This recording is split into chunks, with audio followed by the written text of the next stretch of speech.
কথা হচ্ছে আমাকে কম খেতে দাও, কিন্তু একটু রিক্সায় ঘুরাও। রাজধানীর ব্যস্ত শহর ঢাকার ধানমন্ডির ৯ নম্বরের স্টার কাবাব এলাকার আশেপাশে আছে এক ভিন্ন রকম বাসিন্দা। তার নাম ডাবলু। তবে ডাবলু কোনো সাধারণ কুকুর নয়, কারণ তার সবচেয়ে বড় শখ রিক্সা আর অটোরিকশায় চড়ে শহর ঘুরে বেড়ানো।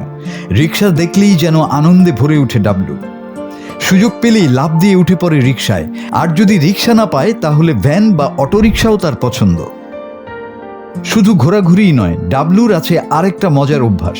যখন তার শখের ভ্রমণ শেষ হয় তখন সে চালককে চুমু দিয়ে সামনের পা বাড়িয়ে হ্যান্ডশেক করে কৃতজ্ঞতা প্রকাশ করে।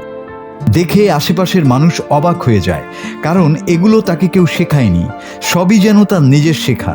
শুধু চালকই নয়, রিকশায় যদি তার পাশে কেউ বসে থাকে তাকেও একটি ভালোবাসার চুমু দিতে ভুলে না ডাবলু।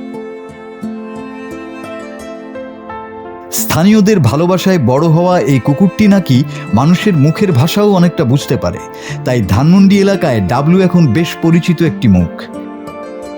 সম্প্রতি ঢাকা বিশ্ববিদ্যালয় এলাকা থেকে কুকুর অপসারণের প্রতিবাদে আয়োজিত এক মানববন্ধনেও দেখা গেছে তাকে।